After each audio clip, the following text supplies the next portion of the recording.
بسم اللہ الرحمن الرحیم، السلام علیکم۔ میرے چینل میں آپ کا استقبال ہے۔ آج کی یہ ویڈیو چوتھی کلاس کی کتاب ابتدائی اردو کا لیسن نمبر 3 یعنی سبق نمبر 3 ہے، پرندوں کی دنیا۔ تو آج یہ والے سبق میں ہم پرندوں کے بارے میں پڑھیں گے، ٹھیک ہے۔ تو میں اس چیپٹر کی ریڈنگ کر رہی ہوں اور سمجھا بھی دوں گی آپ لوگوں کو، کیونکہ کچھ بچوں کی ریڈنگ ویک ہوتی ہے نا، تو ان لوگوں کے لیے آسانی ہو جائے گی، ٹھیک ہے نا۔ دیکھیے، ہمارے ملک میں چھوٹے بڑے رنگ برنگے پرندے پائے جاتے ہیں۔ کسی کی آواز سریلی ہے، کسی کی کرخت۔ کچھ پرندے آسمان میں بہت اونچائی تک اڑ سکتے ہیں، جیسے عقاب، چیل اور کبوتر وغیرہ۔ کچھ پرندے معمولی اونچائی تک اڑتے ہیں، جیسے طوطا، مینا، لیکن زیادہ تر پرندے زمین پر ہی رہتے ہیں۔ بعض پرندے پانی میں بڑے مزے سے تیرتے ہیں، جیسے بطخ اور مرغ آبی۔ آئیے اب ہم ہندوستان کے خاص پرندوں کے بارے میں آپ کو بتائیں۔ تو اب ہم پرندوں کے بارے میں پڑھ رہے ہیں نا۔ دیکھیے، پہلا پرندہ مور ہمارا قومی پرندہ ہے۔ مور عام طور پر 4 فٹ لمبا ہوتا ہے۔ آئیے اب ہم ادھر ہے، اس کی گردن لمبی اور چھاتی کا رنگ گہرا ہوتا ہے، گہرا اور چمکیلا نیلا ہوتا ہے۔ تو مور کے بارے میں ہم پڑھ رہے ہیں نا۔ بادلوں کو دیکھ کر جب مور اپنے پنکھ پھیلا کر خوشی سے ناچنے لگتا ہے تو وہ منظر دیکھنے سے تعلق رکھتا ہے، یعنی بہت خوبصورت منظر ہوتا ہے وہ۔ ہندوستان کے علاوہ یہ لنکا اور افریقہ میں بھی پایا جاتا ہے، جو سفید رنگ کا بھی ہوتا ہے۔ سفید رنگ کے بھی مور ہوتے ہیں، لیکن ہمارے انڈیا میں جو یہ رنگ برنگی پنکھ والے ہوتے ہیں نا مور۔ طوطا مینا کو لوگ شوق سے پالتے ہیں۔ یہ دونوں پرندے بولنا بھی سیکھ لیتے ہیں اور جملے رٹ لیتے ہیں، اور پھر اس صفائی سے بولتے ہیں کہ حیرت ہوتی ہے۔ طوطا زیادہ تر ہرے رنگ کا ہوتا ہے اور مینا کا رنگ کالا اور اس کی چونچ پیلی ہوتی ہے۔ طوطے کے بارے میں یہ بات مشہور ہے کہ اسے چاہے کتنی ہی محبت سے رکھو، ایک بار پنجرے سے نکل جانے کے بعد وہ کبھی لوٹ کر نہیں آتا۔ اسی لیے بے مروت لوگوں کو طوطا چشم کہا جاتا ہے۔ طوطے کی طرح آنکھیں پھیر لینے کا محاورہ بھی اسی سے بنا ہے، یعنی طوطے کو جو بے مروت انسانوں کی مثال جب دیتے تو اس کو کہتے ہیں ہم طوطا چشم، ٹھیک ہے نا۔ کبوتر کے لیے طوطے سے الگ بات کہی جاتی ہے، یہ لوٹ کر ضرور آتا ہے۔ کبوتر کو امن کی نشانی سمجھا جاتا ہے۔ کبوتر کئی رنگ اور نسل کے ہوتے ہیں۔ کبوتر ان پرندوں میں سے ہیں جو عموماً جھنڈ میں رہتے ہیں۔ ان کی آواز گٹرغوں کی طرح سنائی دیتی ہے۔ پرانے زمانے میں کبوتر سے ایک جگہ سے دوسری جگہ پیغام پہنچانے کا کام بھی لیا جاتا تھا۔ مرغے اور مرغیاں بھی لوگ گھروں میں پالتے ہیں۔ مرغا صبح سویرے بانگ دیتا ہے اور صبح سویرے ہمیں جگاتا ہے۔ بانگ دیتا ہے یعنی ککڑو کرتا ہے نا، اسی کو کہہ رہے ہیں بانگ دیتا ہے۔ چکور ایک خوبصورت اور سریلی آواز والا پرندہ ہے جو نیپال، پنجاب اور افغانستان کے پہاڑی جنگلوں میں پایا جاتا ہے۔ اس کے بارے میں یہ مشہور ہے کہ یہ چاند کا اتنا عاشق ہوتا ہے کہ ٹکٹکی باندھے چاند کو ہی دیکھتا رہتا ہے۔ بگلا، سارس اور ہنس لگ بھگ ایک ہی طرح کے پرندے ہیں، لیکن ان کی عادتیں الگ الگ ہیں۔ بگلے کی ٹانگیں، چونچ اور گردن لمبی ہوتی ہے، لیکن دم چھوٹی ہوتی ہے۔ بگلا بھگت نام سے کہاوت بھی بن گئی ہے، کیونکہ یہ ظاہری طور پر سیدھا سادہ دکھائی دیتا ہے، لیکن اصل میں یہ مچھلی کی تاک میں کھڑا رہتا ہے۔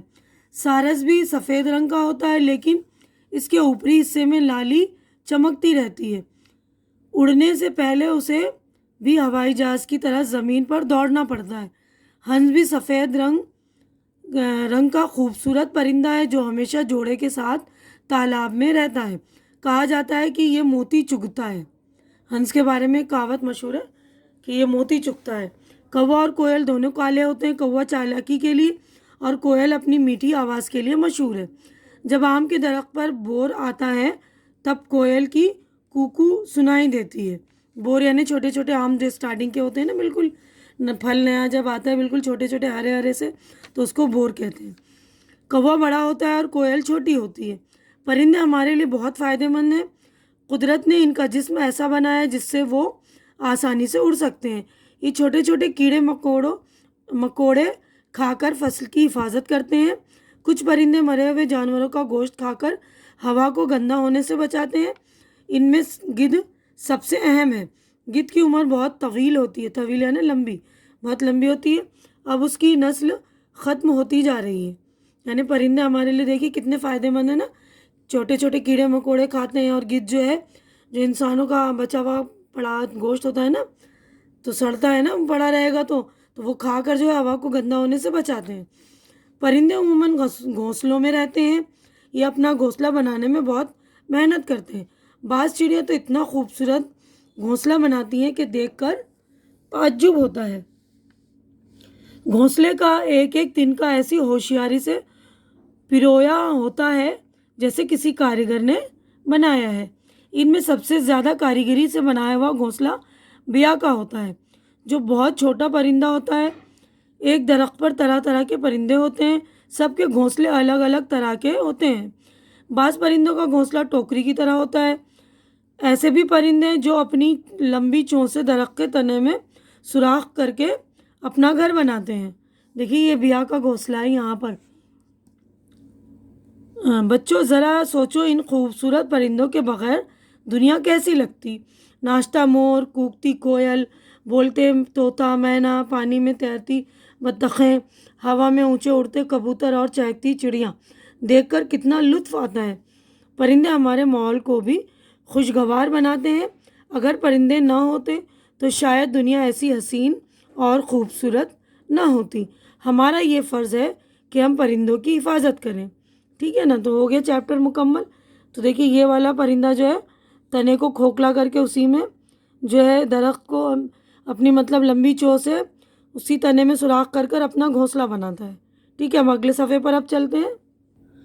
تو دیکھیے ہمارا چیپٹر ہو گیا مکمل، یہاں سے ہماری مشق ہو گئی اسٹارٹ۔ دیکھیے یہ لفظ اور معنی، یعنی یہاں پر یہ الفاظ ہیں، اس کے معنی تو میں پڑھ رہی ہوں، آپ لوگ اچھے سے سن لیجئے گا اور اس کو یاد کر لیں گے۔ ٹھیک ہے نا، تو دیکھیے پہلا لفظ ہے قرخت، سخت، کھردری، بدی۔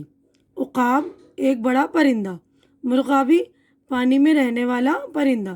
بے مروت وہ شخص جس کو کسی کا پاس اور لحاظ نہ ہو۔ طوطا چشم بے مروت بے وفا۔ آنکھیں پھیر لینا محاورہ ہے، یعنی بے مروت ہونا۔ ٹکٹکی باندھنا بھی محاورہ ہے، یعنی پلکیں جھپکائے بغیر لگاتار دیکھتے رہنا۔ بانگ آواز، بگلا بھگت باہر سے اچھا اندر سے برا، یعنی مکار۔ موتی چگنا موتی کھانا۔ کاریگری دستکاری، ہنرمندی، لطف، مزاح، خوشگوار، اچھا لگنے والا، نسل، خاندان، قبیلہ۔ تو یہیں پر ہم اپنی ویڈیو مکمل کر رہے ہیں۔ اگلی ویڈیو جو ہمارے سوالات وغیرہ باقی کی ایکسرسائز ہم اگلی ویڈیو میں کریں گے۔ امید کرتی ہوں کہ میری یہ ویڈیو آپ کو اچھی لگ رہی ہوگی۔ اچھی لگ رہی ہے تو اسے لائک کیجئے، زیادہ سے زیادہ شیئر کیجئے، تاکہ جو ضرورت مند ہو ان کی ضرورت پوری ہو سکے، جن کی ریڈنگ ویک ہے ان کو دیجئے، اور میرا چینل سبسکرائب کر کے میری حوصلہ افزائی کیجئے، کیونکہ چینل کو سبسکرائب کرنا بالکل فری۔ آپ لوگ چینل سبسکرائب کریں گے تو میری حوصلہ افزائی ہو جائے گی، تو پلیز میری حوصلہ افزائی کر دیا کریں آپ لوگ۔ ہماری اگلی ملاقات اگلی ویڈیو میں ہوگی، تب تک کے لیے اللہ حافظ۔